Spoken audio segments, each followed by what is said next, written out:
Isa sa pinakamalupitang trash talkan talaga ngayon is yung term na Bisaya. At madalas na nagsasabi nito ay ang mga Tagalog.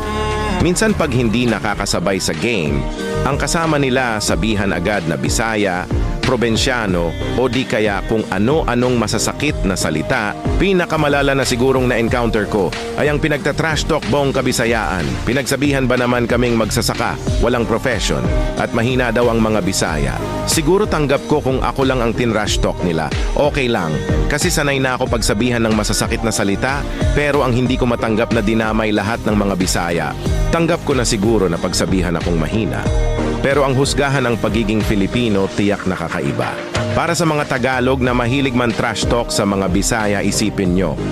Maraming bayaning Bisaya ang nagbuhis ng buhay para sa ating mga Pilipino at sa ating bansa, para hindi masakop ng mga banyaga.